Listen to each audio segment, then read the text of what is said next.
We're live, everybody. All right. Thank you so much for joining us today. Another critical conversation with the Research Rebels. I'm Leonard, also known as Teaching on the Move. We're here with Shaka, with Tika, and most importantly, we are here with Dr. Jane Landers from Vanderbilt University. Just to introduce Dr. Landers to us, she is a leading historian of the African diaspora in the Atlantic world, specializing in history of Africans and their descendants and colonial Latin America. She is the Gertrude Conway Vanderbilt Professor of History at Vanderbilt University and the founder and director of Slave Society's Digital Archive, which preserves millions of endangered documents from the 16th to the 19th centuries. Her award-winning books, including Black Society in Spanish Florida and Atlantic Creoles in the Age of Revolutions, have shaped the field of Atlantic history. Through her groundbreaking archival work and digital scholarship, Dr. Landers has brought to light the vital role of African and Afro-descendant peoples in shaping the Americas. So again, we appreciate having you here. Just a little bit about us. We are the Research Rebels. We are keen on making sure that African history is preserved, especially African descendant history is preserved. And so we are in the business of fact-checking individuals who do not respect that history, and who seek to erase it. And of course, in this world where education is constantly under attack and history is constantly under attack as well, we want to be on the front lines of dismantling misinformation when we see it. And so your sources came up as some of the ones that were oftentimes used to not so much combat misinformation, but to be used as a way or as a tool to encourage misinformation. And so we want to make sure that we set the record straight, starting with you, and allowing for you to share your insight on the expertise that you have with the transatlantic slave trade, and most specifically with South America and Central America, with the Latin American movement, with African descendants. And so I'm going to start with Tika. I'm going to pass it off to you, Tika, if you don't mind. You can start beginning hitting us off with the questions.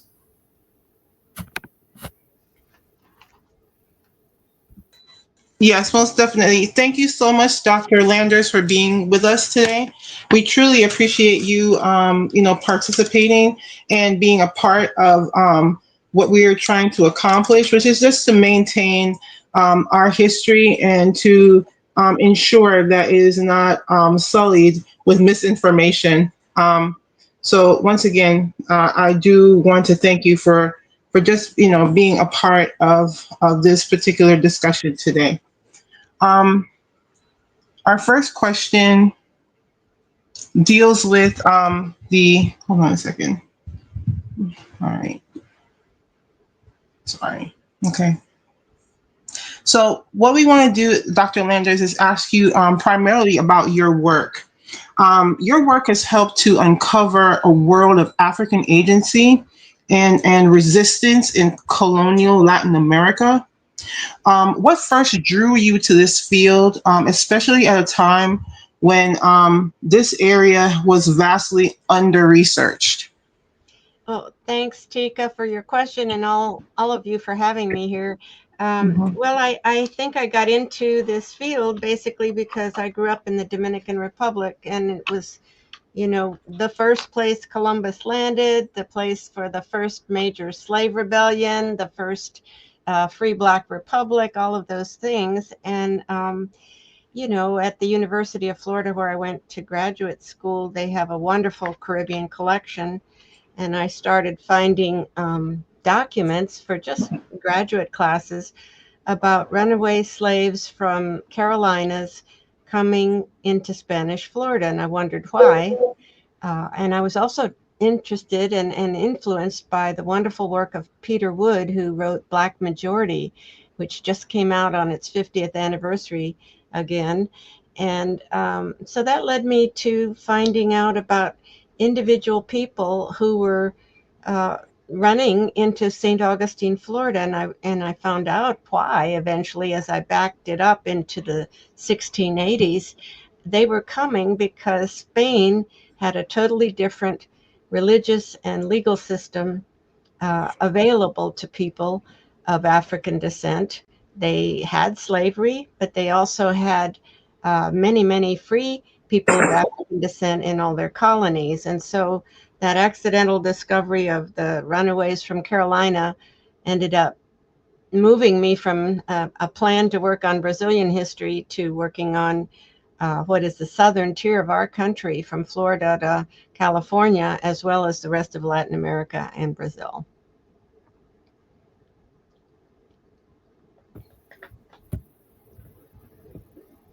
Dr. Landers, thank you for that. How does your research connect to the histories of Africa, Latin America, and the U.S. South in ways that are oftentimes overlooked? Because I know that when we talk about history, when we talk about the transatlantic slave trade especially, we oftentimes dissect these different areas separately. But in actuality, we see that there's a continuum, right? With all of these people connected in some way. So how does your research hit on those places that are oftentimes overlooked or get a little bit more emphasis than the other places that should? Well, I sometimes, when I'm speaking to public audiences, especially, I refer to the 1619 project, which was a very big success, but it reinforced the idea that African history in our country begins in 1619 in Virginia. And here I had been doing all this work, back into the 16th century on Africans across the southern tier. And I just have to say that most of it, I think the difference is because of the language barriers, that most people work in English language documents. And you have to have Spanish basically to do the research on those old records in the Spanish South. And so that was one of the reasons I think it's been overlooked and underappreciated. But a friend of mine who's an archaeologist and was in grad school with me at Florida became the head of the archaeology department in the National Park Service, and he worked with people who did a great exhibit in California showing that the founders of Los Angeles were Afro-Mexicans. And so it was basically the same formula that I find with free Africans on all of the frontiers, establishing the places, holding it, becoming militia people, having their own churches. And those church records that I have worked in for all these many, many years are considered sacraments by the Catholic Church. So they're not thrown out. They're not, destroyed if possible. They save them from fires and hurricanes. And when you asked about the differences, I think you were referring maybe to the African experience. There are very great differences actually in depending on where you came from on the African continent, because you know everything begins sort of in Senegal and the Canary Islands and Cape Verde and so on and so forth, and we move on down to the south and we get to the Congo Angolese places where there'd been a Catholic church there since the 15th century. So we have people converting and exposed to Islam in the north, and people converting and exposed to Catholicism in the south. So there's a lot of difference. But the similarities are that the Anglos, the English people, thought of everybody African as a piece of property, not as a human being, as someone who could be sold away from family, as someone who could actually be murdered without much, you know, any punishment in some cases. Whereas even if you were an enslaved woman, somebody that I call the doubly dispossessed in the Spanish world, you could report crimes, you could go to court, you could ask for, help from the government, you could ask for a new owner if you remained enslaved, and you could buy your way out of slavery in a legal system called coartación, where if you negotiated it through the courts about the value the owner would lose, you pay them off bit by bit, and then you enter the free community. And so that could make you a free person. Serving in the militia could make you free. Your owner could free you at the baptismal font or at the last will and testament, wherever. So there were a lot of, I say it's a fluid system of slavery. There are ways to get in it and there are ways to get out. Whereas the chattel principle of the English system is everybody's a piece of property, and property rights trump all. No Right. pun intended. Yeah. Thank you so much for answering that, Dr. Landers.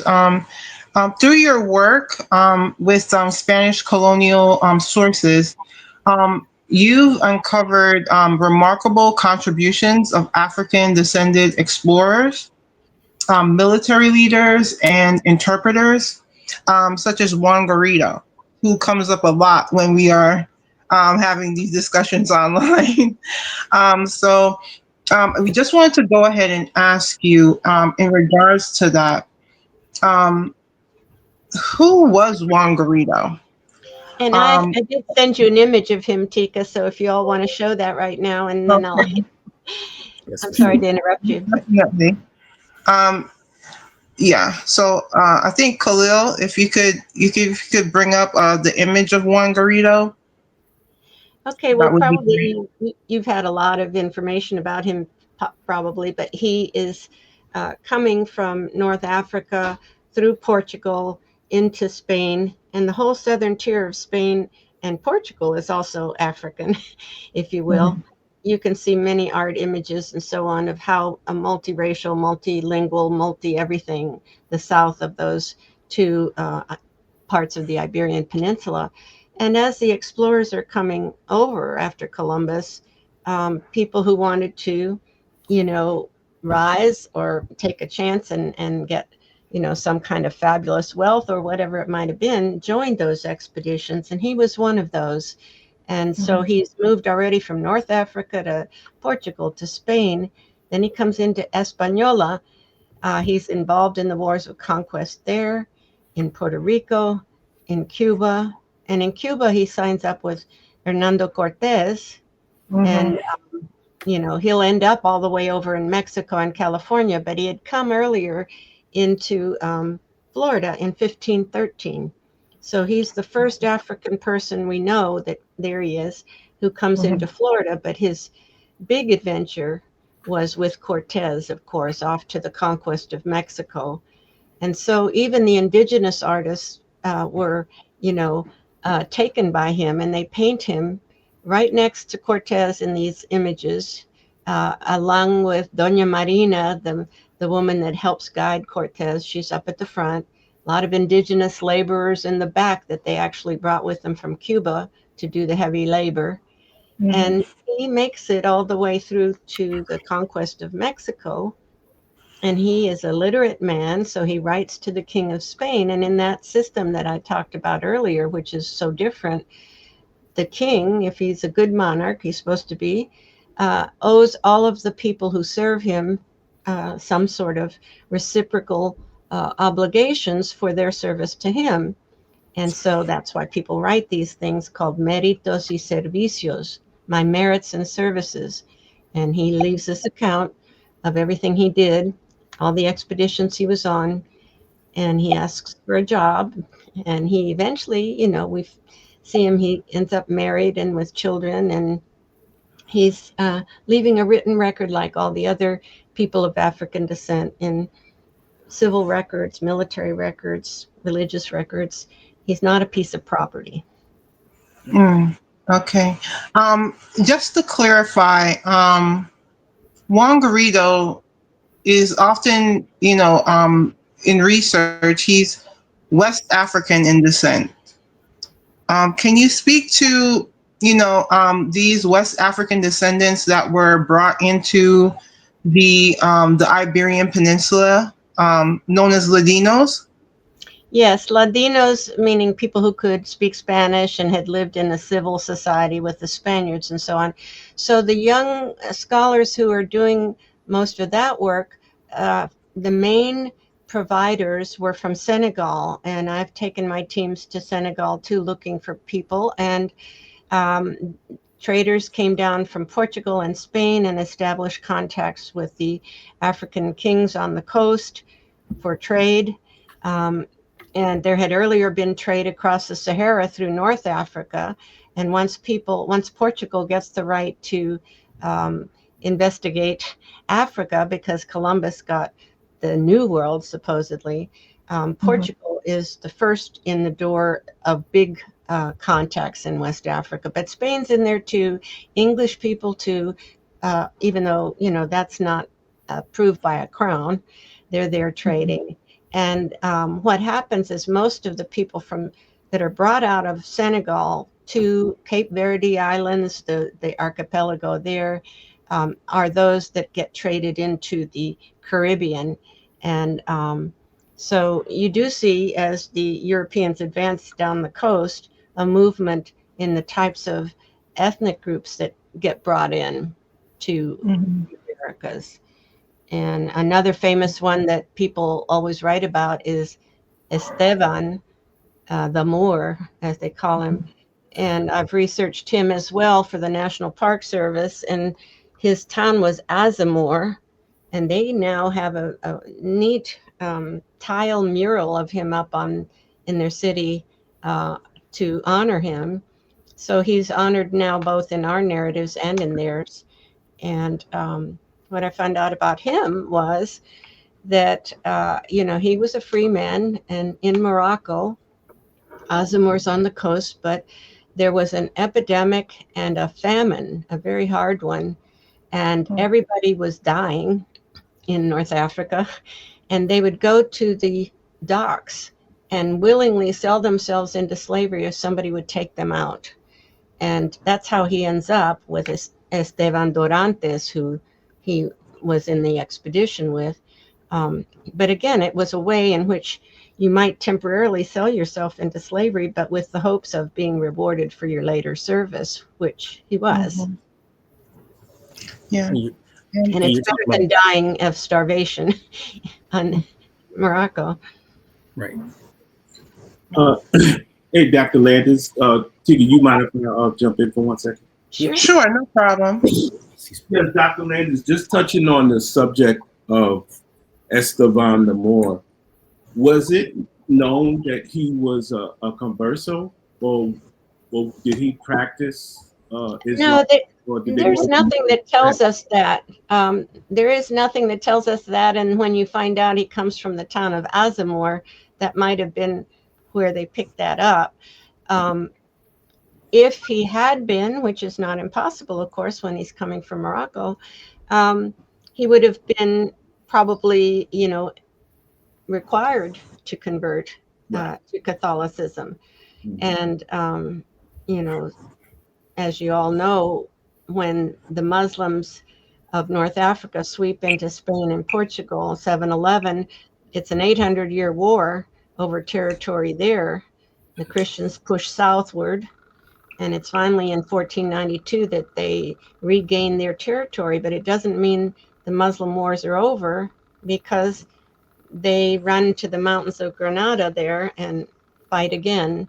Although many went back to North Africa, and some probably happily so. But there's nothing that really, is any proof that he was had been a convert to Islam. Even in Morocco, there were so many different religious practices and languages and so on that not everybody was at that point. I just have one more question. Sure. And just to go back just a little bit, you mentioned during the time of Hector Cortez, when he lands in Mexico, were there indigenous or native people who were with him that was part of his party? I didn't hear you too well, Khalil. I'm sorry. Can you hear me now? Yes, that's better. Okay, what I was asking was, when Herman Cortez lands on and goes with his party into Mexico, into the Aztecs, were there indigenous or native people with him who assist him in the invasion? There were some who had come from Cuba that they had brought with them from Cuba. You saw the people in the back carrying the loads in that image. Okay. But also they will end up having indigenous allies from the coast, because the way the Aztec Empire was working at the time he arrives, the Aztecs had expanded their territory through force, through military force, and required people that they conquered to give them tribute and so on all the way every year. And sometimes the tribute was human life. So not everybody was happy living under Aztec rule. Okay. And here comes a different person and a different group, and they say, hey, here's our opportunity to, you know, get rid of the Aztec control that they saw as they saw it. And so some indigenous groups fought with the Spaniards to free themselves from the yoke of the Aztecs. Okay. Thank you. Okay. Sure. Yeah. Just to go over that particular aspect again, because we always hear a lot of these different things. So we just spoke about one burrito where he possibly, his background as far as being, you said it's from possibly Senegal in West Africa. So I wanted to also talk about the African participation in the conquest of the Americas. As far as we talk about one burrito, he's just one example. Are there other, conquistadors of African descent as well that Well, you want to highlight? there are. A wonderful scholar of the Yucatan, Matthew Restall, wrote an article about Black conquistadors. And more recently, I worked with the Association of African American Life and History and the National Park Service on a grant to track the earliest Africans that we could find in those expeditions. And my wonderful ex graduate student, uh, David Wheat, who has a wonderful book I recommend to you all called Atlantic Africa, is the best person on the early languages in the script of 16th century Spanish and Portuguese. And he's been tracking all of this for years with me. We've gone to Africa many times together. And also, I roped him into this grant, and he went through all the little notarial archives in Spain looking into this. And I followed him in that summer, and we turned in the report to the National Park Service. However, as you all indicated at the beginning, it's a hard time for Black history, and Mhm. That part. whether or not all that research we dug up will ever come to be, I don't know. Mhm. But we wanted to do it, and I'm glad we did it. And there's another wonderful indigenous image of Juan Garrido, and you see him dressed all beautifully like a Spaniard, and Cortez ahead of him, and then Doña Marina in the foreground. Um, Mhm. but these Park Service interpreters then could do a whole different take on this in the places, and we were following. The grant was specifically for those who went with De Soto, Hernando de Mhm. Soto, in 1539. And so we found that many people who had been enslaved, if their owner in Iberia, if their owner wanted to be part of this expedition, they would often say, "I'll manumit you if you come along." So some people Mhm. went that way. Others were already free and came because they wanted to make it big, like Garrido. And we even found one African American woman, believe this or not, that came on this expedition from 1539. For 4 years, she treks across the South with indigenous battles and, all sorts of hardships, wading through water up to her chest and so on. De Soto Mhm. dies after he's crossed the Mississippi River, and they've already fought at Arkansas. They come back and he dies, and they float him down the river so nobody knows he's dead. And the people make little boats and come down, and she's one of the survivors that gets all the way down the Mississippi to go to the Viceroy of New Spain, or Mexico, as we would say, and report all of this. And then she goes back, gets back somehow all the way to Spain, and supports her owner and tells his services and merits. So I couldn't believe that we found one woman, too. Mm. Okay. Do we have her name by chance, or is this she's just a footnote in history, or? She has a name, and I'm sorry I didn't look it up right before the message, but No, that's I mean, okay. before our Zoom, but We do Mm-hmm. have her name, and we gave it, and she has her owner's name because she was enslaved, but was a Mm-hmm. servant with them all along. But believe it or not, she saw all those battles through Florida and Texas, Wow. and survived. Yeah. So I wanted to just go ahead and just to clarify once again, because I think Khalil touched on this, but just want to make sure that we know that on behalf of colonization, Wangarito's actions in regards to the indigenous population has often been scrutinized. But we just wanted to go ahead and talk about the fact that what about the role of indigenous allies in conquest as well? Just to clarify, the fact that those particular individuals were also a part of the conquest of several different groups like the Aztecs and so on.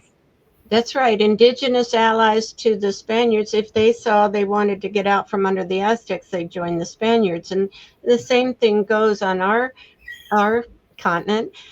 These are, as I say, geopolitically literate people. They learn there's a difference between the English and the Spanish, and which one is going to give me the best deal or treat me the worst, and I'll go with them.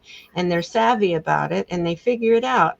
So, alliances shift, but they choose their best option out of uh, out of those. And so, indigenous people did the same thing.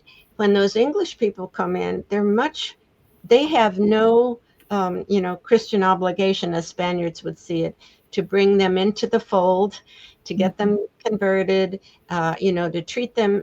Queen Isabella thought of them um, sort of virgin populations that hadn't been exposed to Islam, and so she wants them to become Catholics. And she tells the Spaniards, "You're not allowed to enslave them," even though they do. Um, but so indigenous people and Africans had choices once these Europeans start competing, and they make their best choices. And so we end up seeing the same things, the opportunities for indigenous leaders to become militiamen, to own property, to get roles in their communities.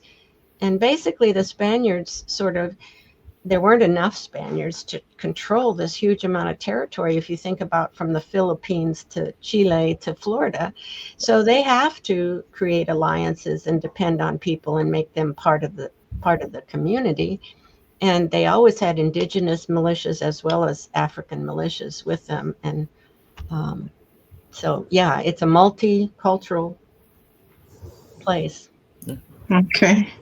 This We sounds just go ahead, each one. Go uh, ahead.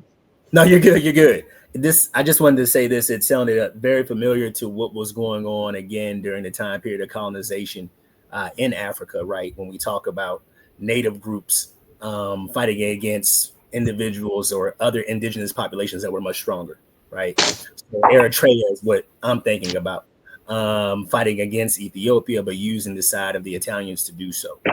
So it seems like it's all again a strategic situation of geopolitics Right. that must be acknowledged. So I'm glad that you said that. Yeah, keep Okay. The next question is from Shaka. And it's basically just asking about, what primary documentation do we have in regards to Juan Garrido going into Florida in 1513? Like, where would be able to locate those kind of documentations? Well, you'd have to be able to read Spanish paleography of the 16th century, but we've already transcribed it. And, so we include it in a lot of things. And he tells it. He says, and I did this and I did that. And I Can went you say here. that one And more time? Sorry for my loud background, but one more time. I specifically asked that question just so that you can say it. I'm sorry, I got so excited the way you answered it. You answered exactly how I anticipated. Can you say it one more time? What languages you have to read it in again? he is, oh, I'm sorry.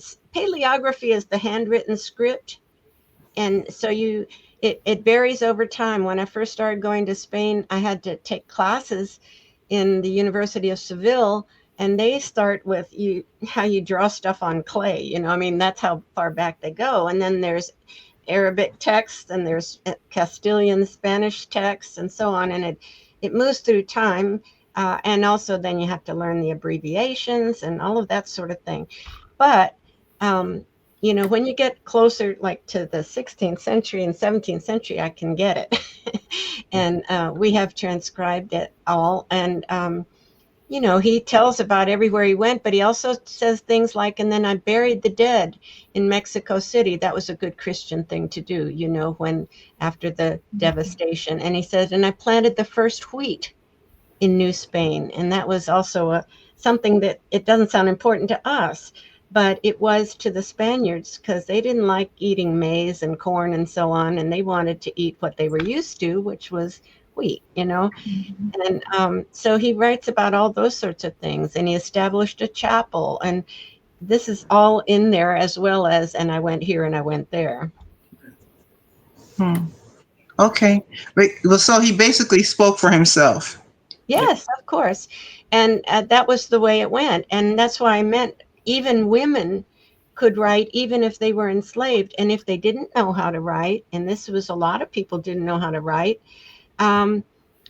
they got translators for them. So in that Black Society book, I talk about some recently introduced enslaved Africans in Florida who didn't know any Spanish yet, but they had people there who knew their language, who told them what to do when their owner abused them. And they went to court and reported it.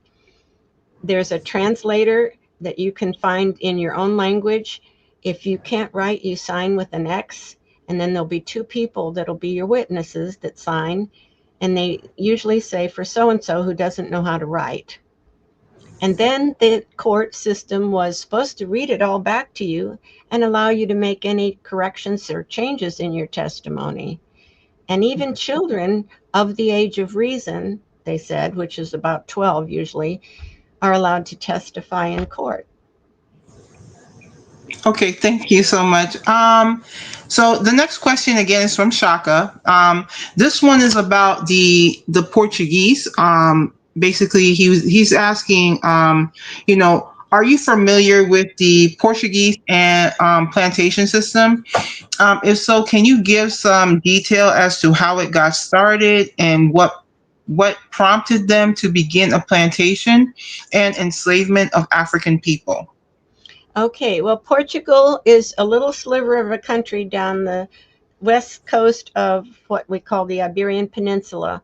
A very small place, small population, and so on. But when Columbus claimed the whole New World, Portugal had that long Atlantic coast. They'd been used to being seamen already in the Mediterranean and making contacts and so on. And they say, hey, wait, God didn't give the whole New World to Spain. And the King of Spain, the King of Portugal, work out a treaty with the Pope, who controls all of the, Catholic world. And it says, okay, Spain will get the New World, Portugal will get Africa. And they did. They coasted all the way down, just the coast, trading and so on. They never controlled territory.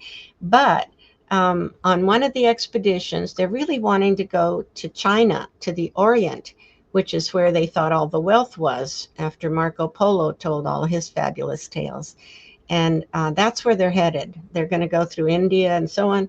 Well, eventually, supposedly, one of the ships of the Portuguese on their way back to Portugal is blown off course, supposedly, and lands on the Brazilian coast just long enough to claim it and to plant a flag and say a prayer and write some testimony about what they saw. And Portugal then can claim Brazil, and they have to go through another treaty to divvy up South America. And they have no idea really how large it is or how far this line is supposed to go, this treaty line. But they get Portugal, and they get Brazil, excuse me, Shaka. They don't do much with it because they're poorer and smaller than Spain. But when the French start trying to come in there, that's when Portugal will devote some resources and start to actually send settlers and try to make a plantation system start there. And the money maker was sugar. And so sugar is made with blood, is the old Cuban saying. It's a bad, harsh, horrible system. and that's what made Brazil wealthy eventually was sugar, until they find gold and diamonds in the south, and then the whole economy shifts southward. Thank you. So this goes along with the question Shaka asked you, and this is from him once again. Is that is there a documented history of the total earnings of Portuguese plantation holders in the area at the start of the plantation system? No, that kind of quantification is hard to find anywhere, even in the modern world. You know how people Mhm. shift on corporate earnings and all that kind of thing. But they had really started sugar in other places before it gets to Brazil. And but it does become a big moneymaker in Brazil, and people did make wealth on it. They really make even more when they find gold and diamonds down in the southern part called Minas Gerais, the general mines. And Mhm. but sugar picks up again after the Haitian Revolution, when the French plantations are all burned to dust. Then Mhm. again, people want to rev it up again in Brazil and in Cuba. Yeah. Okay. This is another question from Shaka, of course. It says, "What is the best resource or site to find history of the Portuguese enslavement of African people?" Oh, there's so many wonderful books and authors on it. You have to, and here again, you have to learn Portuguese to do it. Mhm. But there are amazing, wonderful works on Portuguese traders in Africa. And in Brazil, there's also many wonderful ones, and a lot of material is online. Um, now through the National Archives and so on. And one of the things we put up on our Slave Society's digital archive, you may have read about the big fire that happened in the Brazilian National Museum, like their Smithsonian, burned up everything, Mhm. which included a big, huge African exhibit.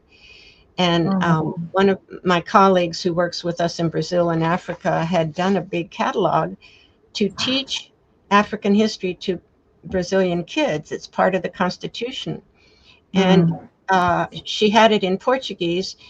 Once that burned up, we paid to get a Library of Congress, or we got a Library of Congress number for it and had it all translated into English. And it's up there with all the African objects and the history that she presented for school children to learn in Brazil.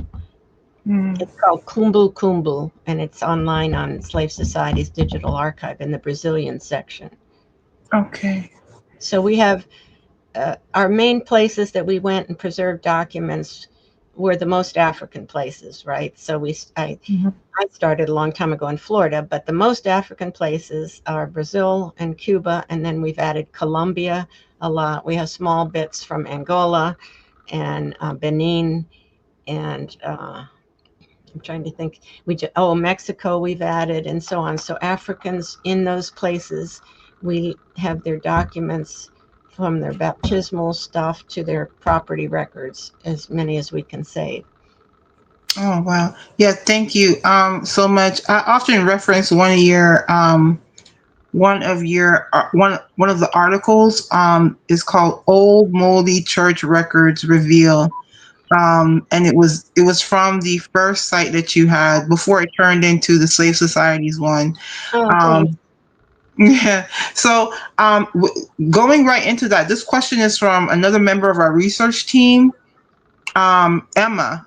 And Emma's asking, where can we find the Catholic Church's records of West Africans that were maybe baptized in Spain before and after the 13th century? Is this information available online?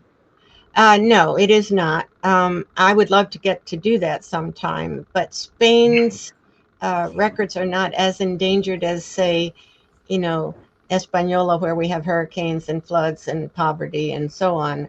Mhm. I'm sure that there are some that are maintained from that time period. I have an image up on our site of a 13th century baptism of an African man in a great big marble font with a Mhm. Spanish priest and Spanish owners right next to him. And the formula was they would usually be the godparents for him to bring him into the church. And so this is shows us that there, and this was from the King of Spain, Alfonso el Sabio, the wise, in his beautiful, colorful work of art that he did. There is this painting. So I know that they have them somewhere. I just haven't taken my teams there because there's so many places where they're more endangered, the records. But it's the same formula. And that's what makes it sort of easy to track things, because every entry is going to tell you the name of the person. If they can, they'll tell you the ethnic group of the person. They'll tell you the priest. They'll tell you if they are free or enslaved. Sometimes they even say their profession. They'll tell you if it is an enslaved person, who their owners were. Always will have their godparents. That's in the baptismal records. And then the name of the priest and the parish. And each one would be the same all the way through to the ones I'm looking at into the 19th century, the same requirements of the Catholic Church to put that information in there.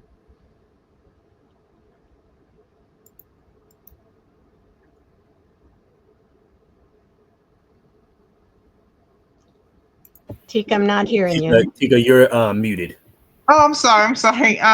This is a question that I, wanted to ask in regards to when we're looking at. You just spoke about so eloquently about how the Catholic Church, and certain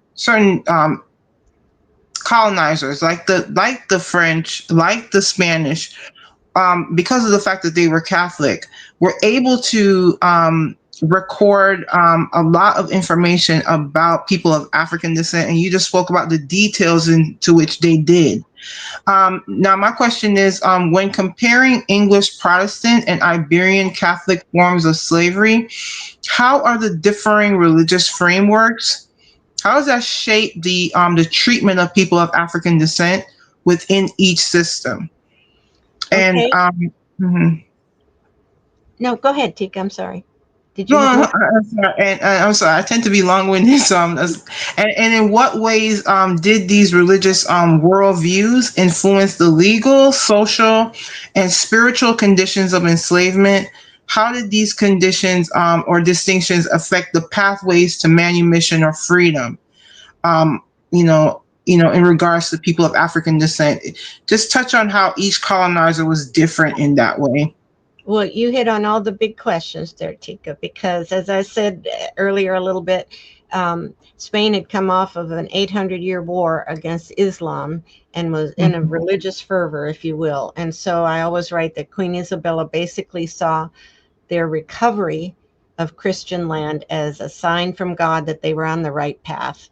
And Christopher Columbus writes back to her once he does get to the New World and says all kinds of things that make it sound like it's part of a biblical, or providential thing that God wanted them to have this. And she says, yes, as long as you baptize everybody and so on. So from the beginning, we see missionaries trying to learn indigenous languages, trying to learn African languages as well.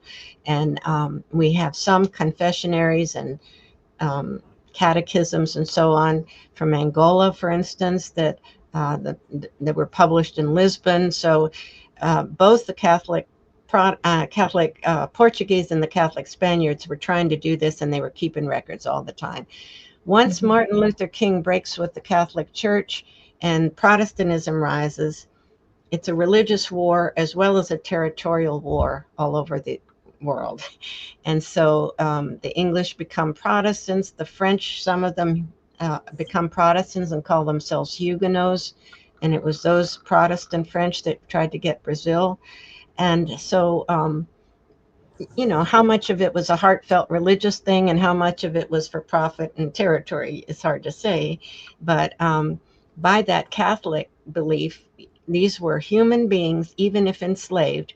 They actually felt slavery was against the laws of nature and man. They said it was an unnatural condition. So you get into it for crime or poverty or something else, or being sold by an African on the African coast into slavery. You're sold. You're a slave, so they don't feel bad buying you. You're already an enslaved person. That's how the Catholics felt about it. But they had a responsibility to convert you and to follow the civil law of the Catholic world was also a law that went back to the Roman system, all the way back to Roman law called the Justinian Code. And again, it tells you how you can get out of slavery by these various means. So the Spaniards and the Portuguese had Roman law and Catholic law that both leaned towards freedom and good treatment and conversion. That doesn't mean it always is true. I always tell my classes law doesn't always equal practice, but it is the thing, and the church could condemn you for mistreatment of a slave. Also, so could the civil law. On the other hand, Protestants, thinking this is property, felt they had the right to do whatever with them. And in fact, they didn't want people to learn how to read and write, to learn about rights or whatever, and possibly learn about what I call religious sanctuary in the Spanish half of the country. Um, and so, it's not until you get to sort of the 1840s when you start to see AME churches and so on start to grow, and Protestant preachers finally reaching out to enslaved people. Then you start to see some effort, but it's nothing like centuries and centuries worth of codified law um, and religious training as well. Okay. Um, I have one question along those lines. So this is Khalil, Miss Landis. How are you? Hi, Khalil. Yes. So would you say along those same lines that you're speaking about? Did the English at what around what time period would you say chronologically did slavery get exclusively tied to the Negro or to Black people or Africans at that particular time? Because, like you said, in the old world, slavery was somewhat of a status in some aspects, and it wasn't necessarily tied to a specific people or a specific race. Mm-hmm. So, within the New World, when would you say that it got tied specifically to the Negro?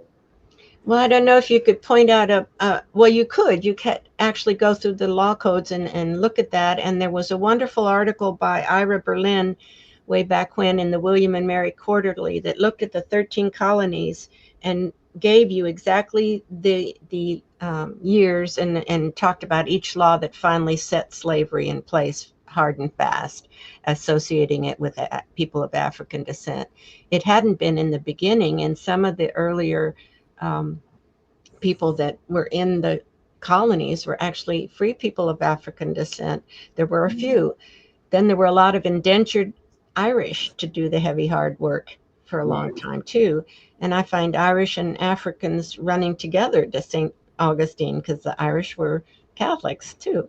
So it takes a while for the English to codify it all, and each colony is a little bit different. But that Ira Berlin article had that down for you, and it's an older article, but it's a good one for teaching or for checking out each colony.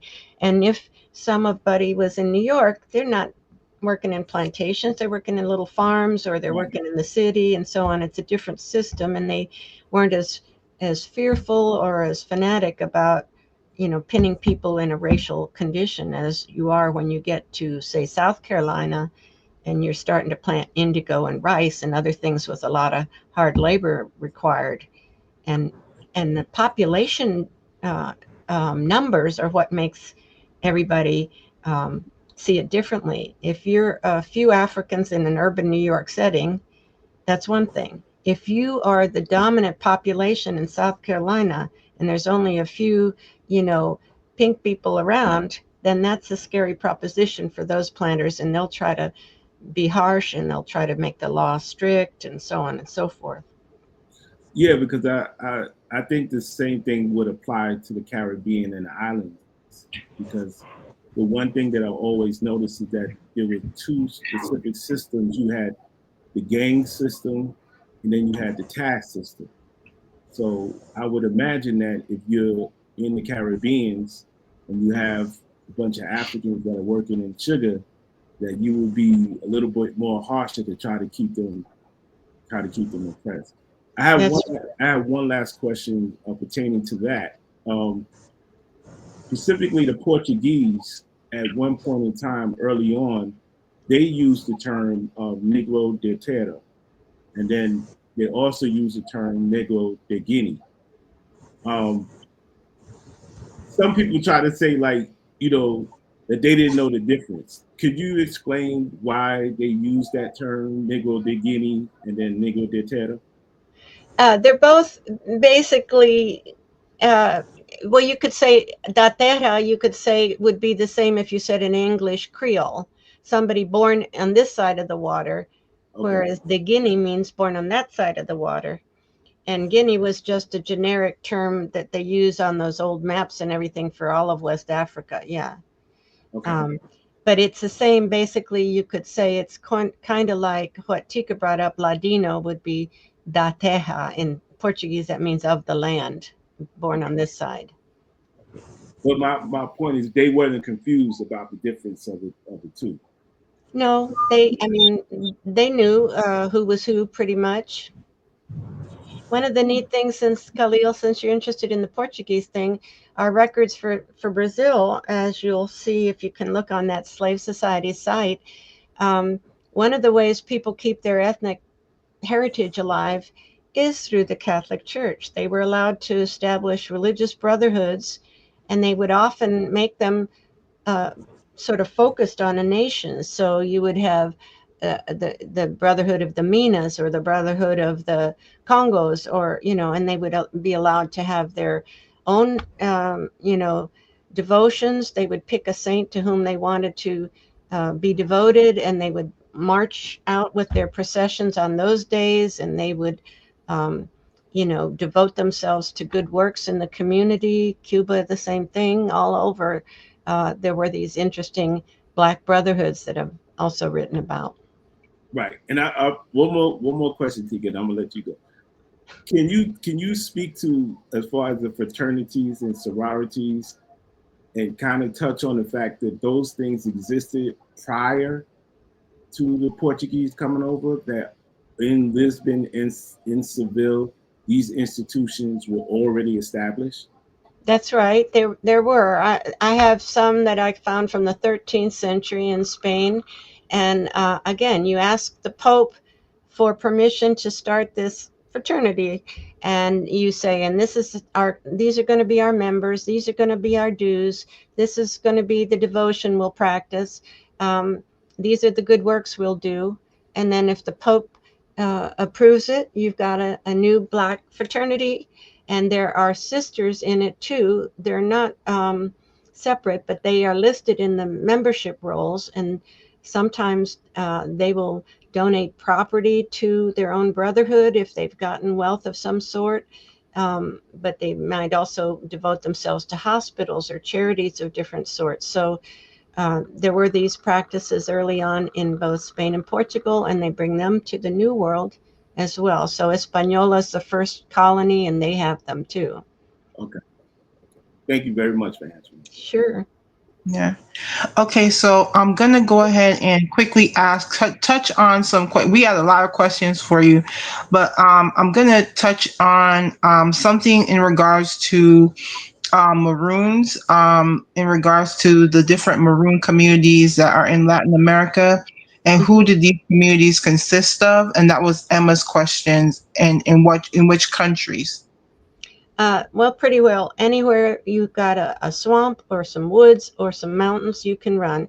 And so they're all over Latin America. I've written quite a bit about Maroons. That's sort of my thing, because the first free Black town in what is today the United States is those runaways that I talked about from South Carolina into Florida, and they make a free Black town outside St. Augustine, Gracia Real de Santa Teresa de Mose, and we now have a big park there and museums and stuff.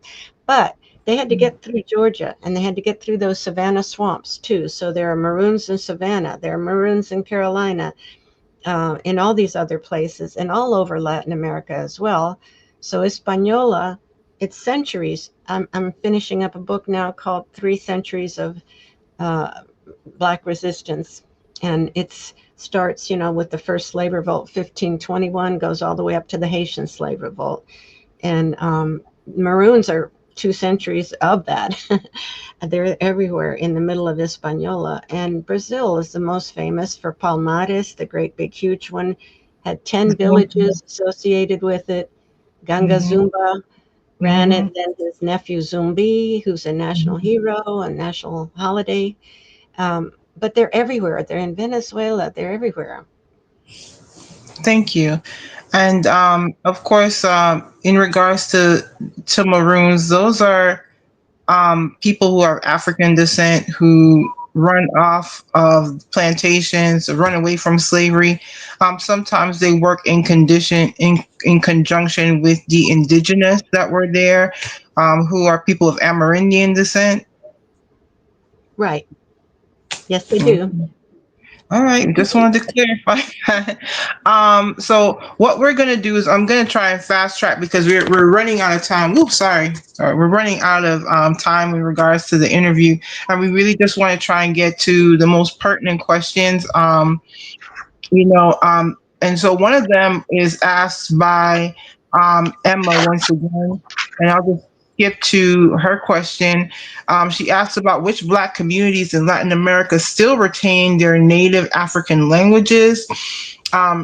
She says she recalls one community was contacted by its tribe in Africa via a linguist who studied its dialect. Do you know which community this was and who was the linguist, if possible? And did they make contact and return to their home? Is what she was asking.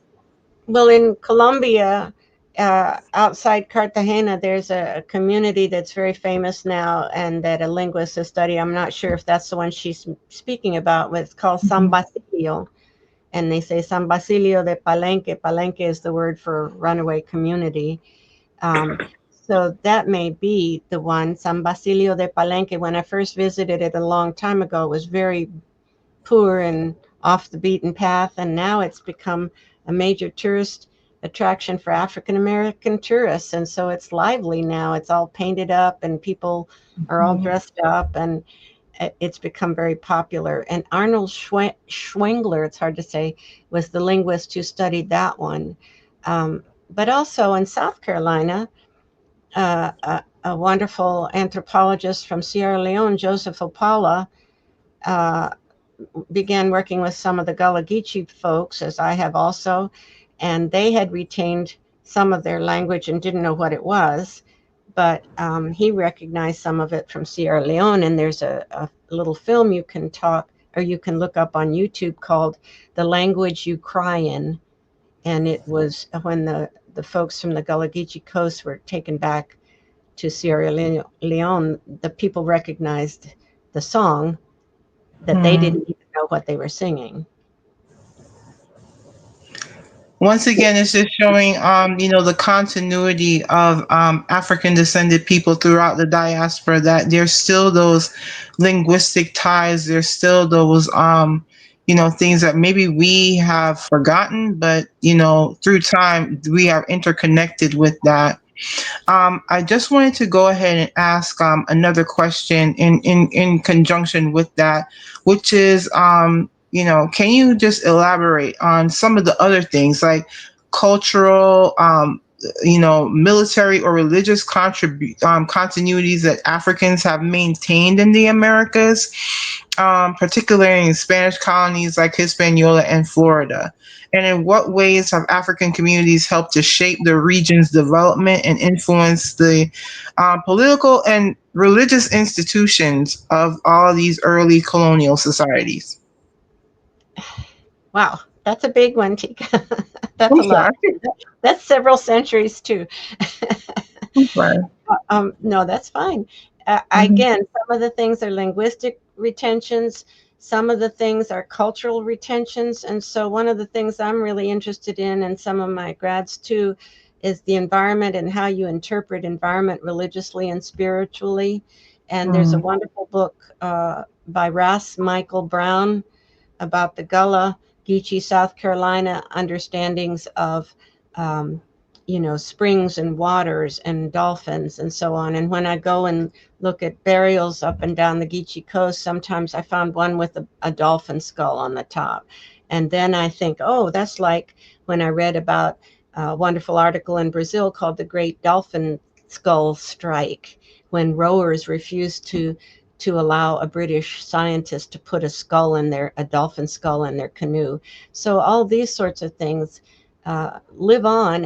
And one of the greatest sources for this is the WPA narratives from the 1930s. And there's a wonderful book called Drums and Shadows that I assigned to my classes, because it was interviews all up and down the Gullah Coast and you'll find things about medicine, about haints, about, the environment, about work, about gender, whatever. And they're wonderful old tales that the old folks told, and they retained a lot of that. Susie, Thank you. can I interject 1 second? You don't mind? Mhm.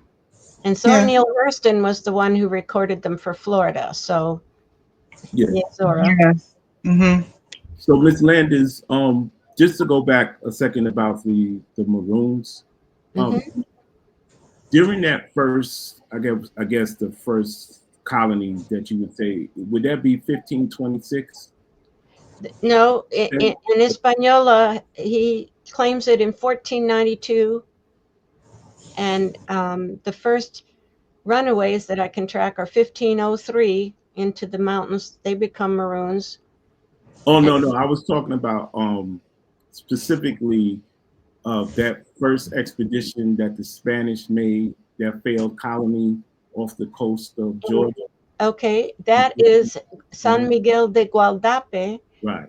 near Sapelo, and the man who established that was from Hispaniola. He was a judge in Hispaniola and a big landowner, and had enslaved people, and even had enslaved indigenous people that had been raided from the Atlantic coast of South Carolina and Georgia.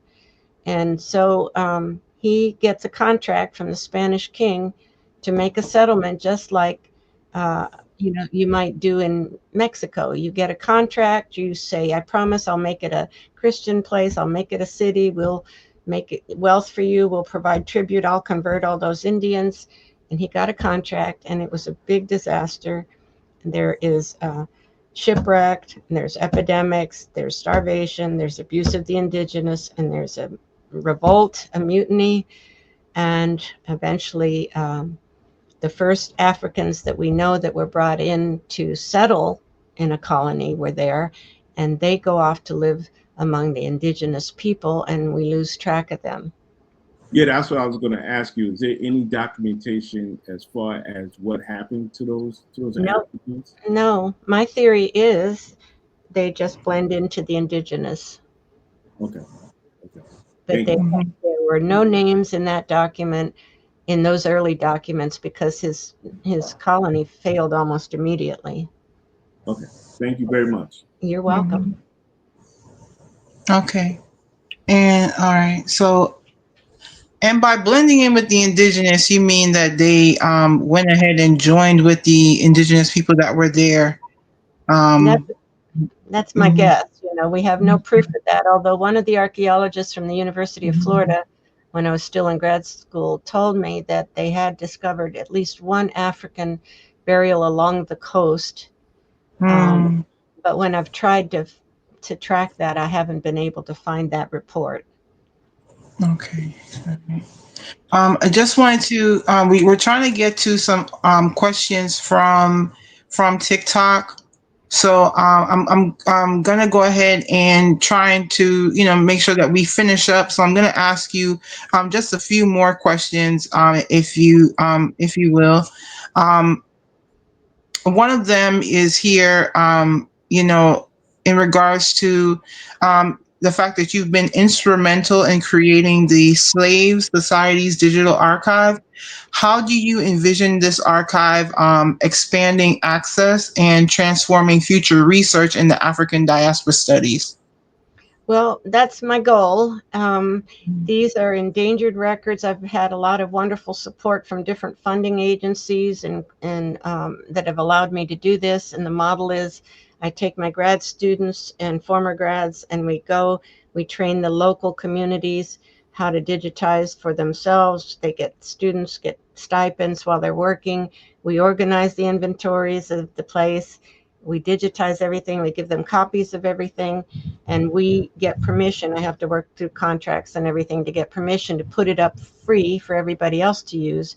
So everybody has access around the world to this who would never have the kinds of resources we get to travel and to buy equipment. I leave the equipment with them so they can continue to preserve their history. And when we can, we have a little conference or a closing event where we invite the parents of the students to come and the community to come to get the idea of how important these records are. Okay. And just because I'm trying to move as quickly as possible because we want to get to the questions from TikTok. Dr. Landers, and I'm gonna think I'm gonna combine these two. You've described your mission as one of changing the narrative and saving the history and making it public. In today's climate, where historical narratives are increasingly contested, what challenges do you face in advancing your mission, particularly in preserving and promoting the African presence in the Atlantic and colonial Latin America? Well, uh, we don't know exactly yet how much they're going to shut us down, but for now, as I mentioned, the National Park Service has given me some recent grants and gave the National Park Service got a big grant in Florida to a challenge grant, it's called, where you get local businesses and funders and so on to match the money that the state got. And they more than matched it. The Jacksonville Jaguars from Florida gave money. The Wells Fargo Bank gave money. Lots of businesses gave money. There's a great blues festival every February there, and that raises money too for Fort Mose. And with that money, we just put up a replica of one of the first forts there.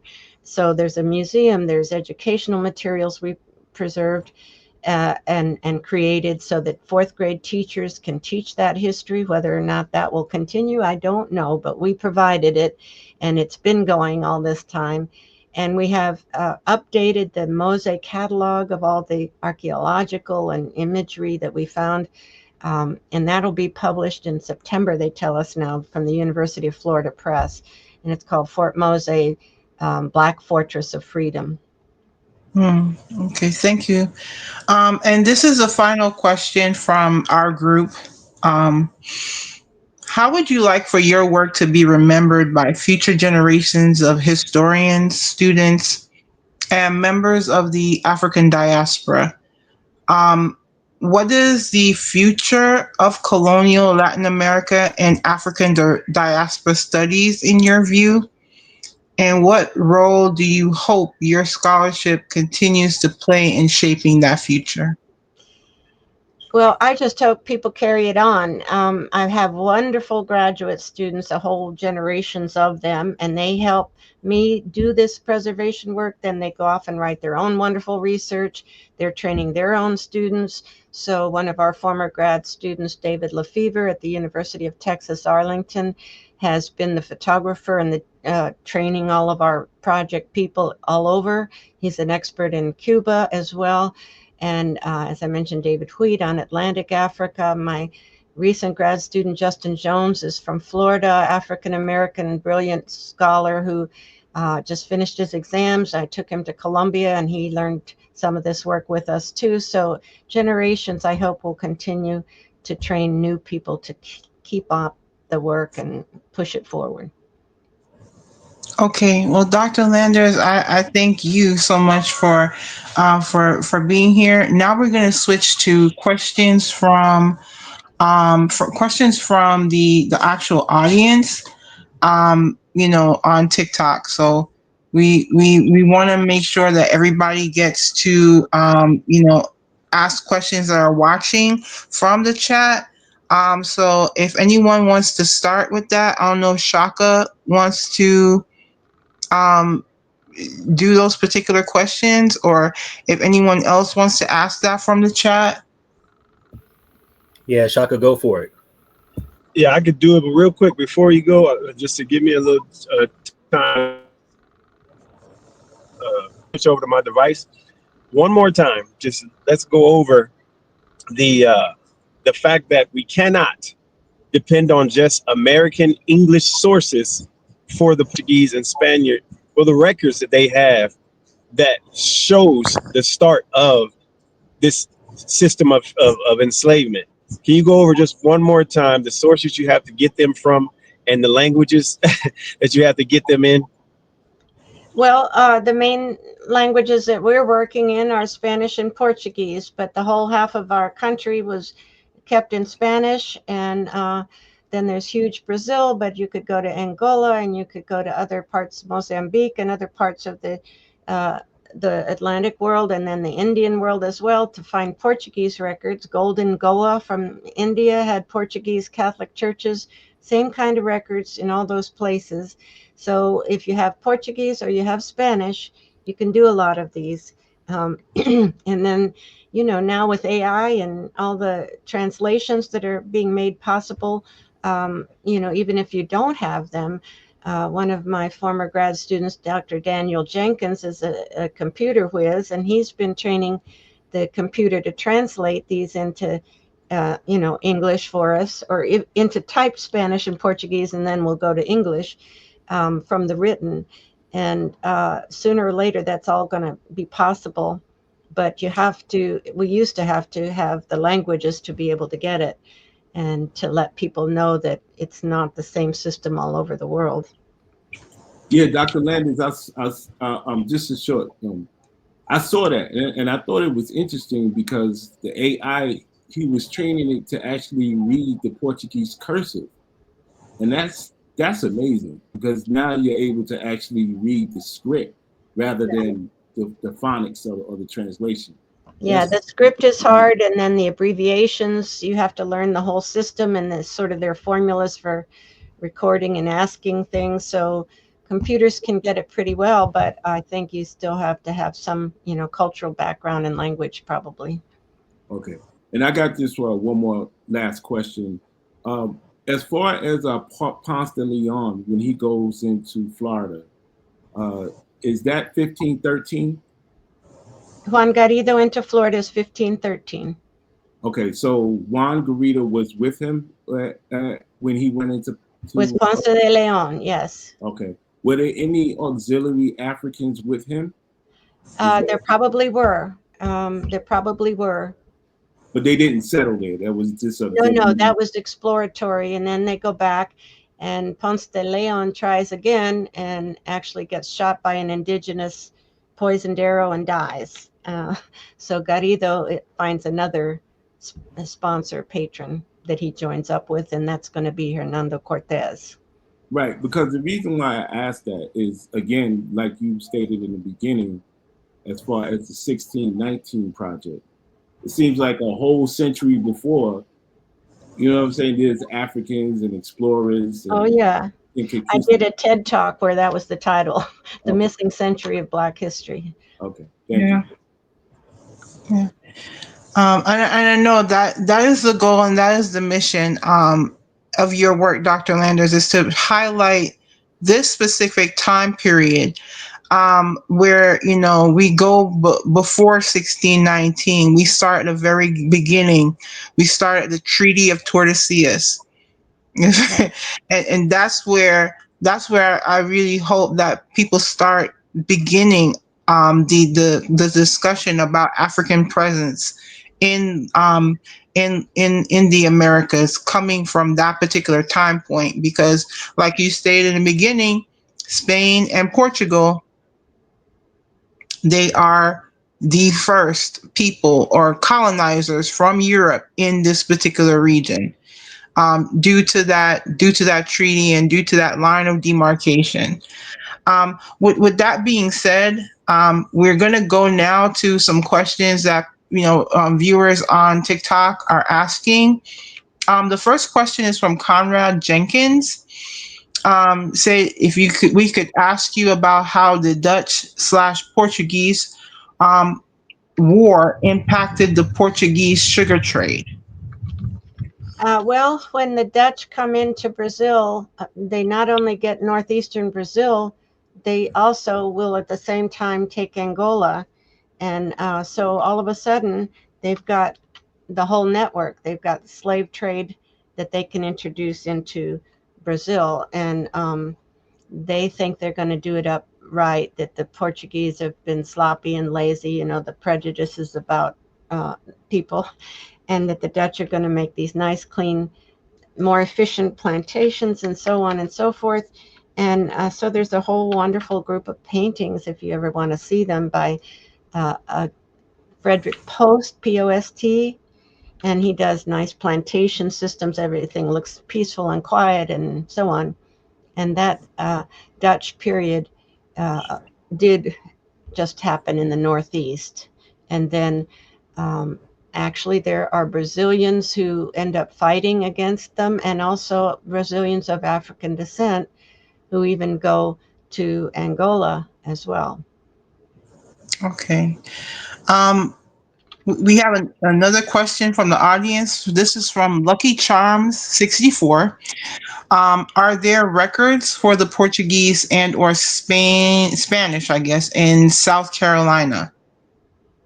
Well, they're not kept in South Carolina. They're kept in Spanish archives, but there are lots of things about Carolina planters and traders who come into St. Augustine. Some of them are trying to recapture or reclaim their African runaways, and I've written about that in that Black Society book. Mm-hmm. And so we do have a lot of, you know, the South Carolina people represented in the Spanish archives. And recently I've been working on the founder of Mose, Francisco Menendez, who is from a Mandinga man from the Gambia River, who gets somehow sold into slavery by the English and taken to Charleston. He rises with the Yamasee Indians and fights for years, a year and a half probably, and then they're defeated, and he comes into Florida, and he's the one that'll start the town that I write about. So we have a lot of South Carolina records, but they're in the Spanish archives. Archives, yes. And next question is from CJ.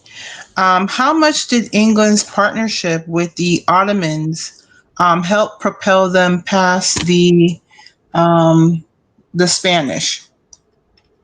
Well, most of that happens in the Mediterranean world, not in the Americas. But there's a lot of piracy that goes on in the Mediterranean world. And again, it's a multilingual, multicultural, as we talked about earlier on in the place in the talk today. So alliances are shifting a lot too. Sorry. Oh, no, that's okay. It's okay. That's So quite. Mm-hmm. yeah, so we have moved out of that time period, the 16th century, pretty much. When we come to the Americas, it's about when all the big settlements will be getting and going, and some of that piracy continues, but I'm not sure if that answers the question. Okay. Well, yeah. I mean, okay. Yeah, I No got one for problem. you, Nick. Go ahead. I got one for you, Tika. Okay. This question is from TikTok from I am Beanie. Were were there documented cases of black women, entrepreneurs, midwives, or healers who carved out space for themselves in colonial cities? Ooh, I know that answer. In Spanish or in Hispaniola. Go ahead. I'm sorry. Go ahead. In all of these areas, there are. I had a whole chapter on Black women in the Black Society book, but they're everywhere.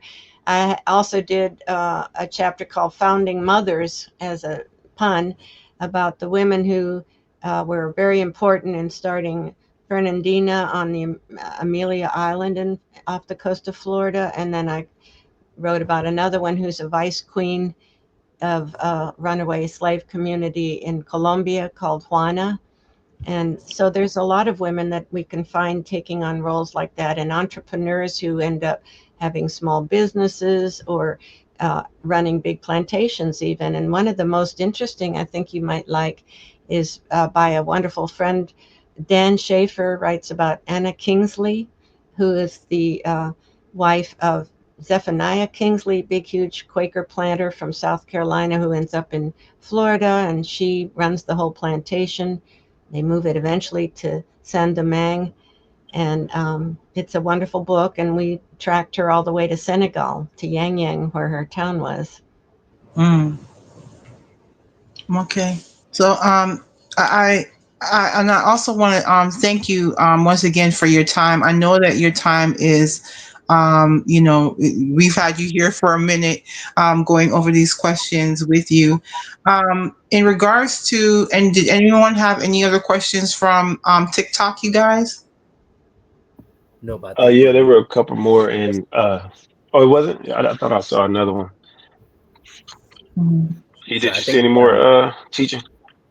No, I think And we got then them. to add to okay, and to add to it, that the first recorded black woman doctor was Donna Marie Del Carmen. Donna Marie Del Carmen. Just to give you that for the person on TikTok for Hi Benny.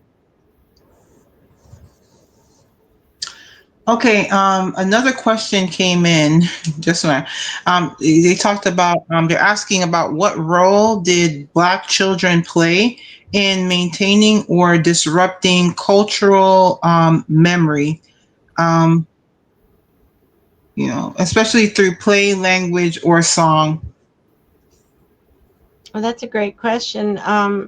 I don't know that anybody's actually studied that, but in terms of education, again, in Spanish Florida, the Catholic Church welcomed in boys only, but in everybody in one classroom that I write about in St. Augustine, you would have the sons of big planters sitting also in the same classroom, getting the same education as the sons of enslaved people in St. Augustine. And um, so that was quite a difference too, that in the English colonies they didn't want to let people learn to read and write, but in the Catholic world, at least, there were Catholic churches where boys could go.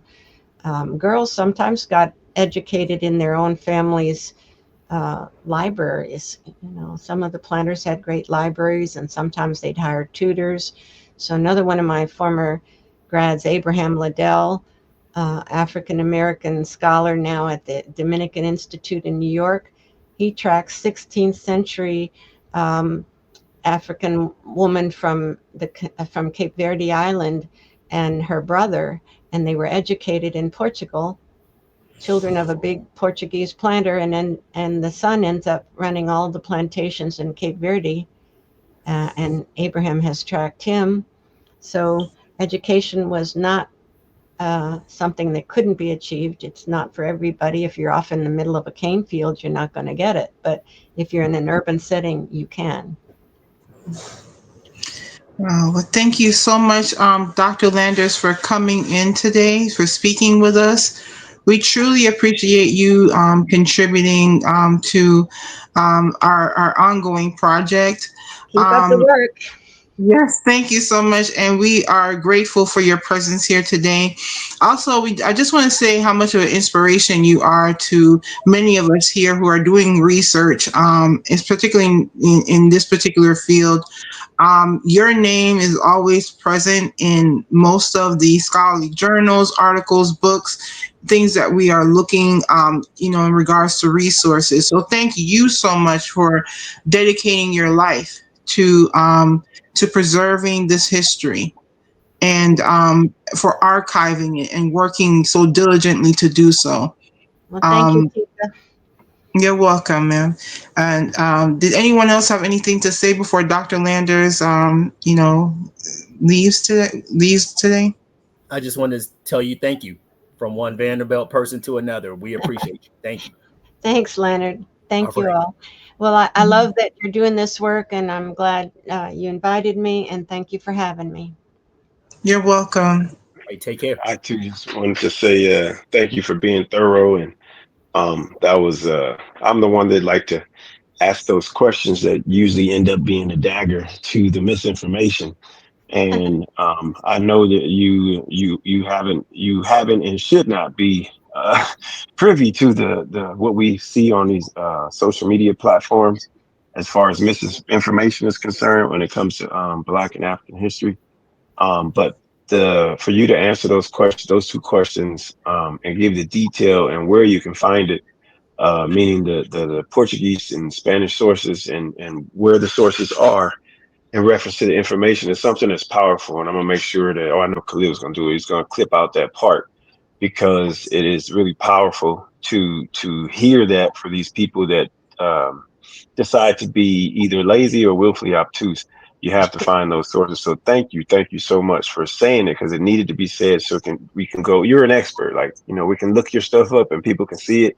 They don't trust us on TikTok, which they shouldn't. They need to do their own due diligence, go find the information. But the fact that you on live cleared it up, I really appreciate that. And you being as thorough as you are, whatever made you decide to step up front and help us, I appreciate that 100%. I know I can be tough when it comes to our history, and the fact that you are so thorough, I really appreciate that. Well, thank you. Thank you so much. Dr. Landis, I'd like to say, this is Khalil. I'd like to say thank you once again, and I appreciate everything that you're doing. Thank And you. I have pretty much not all, but most of your books also. Thank you so much. So I'll be awaiting your next one. Okay, I'm trying. All right. All right. Bye, everyone. Thank you. Thank you. Thank you so much for being here. Thanks a lot. Bye-bye. Bye. All right, folks, there you have it. Dr. Jane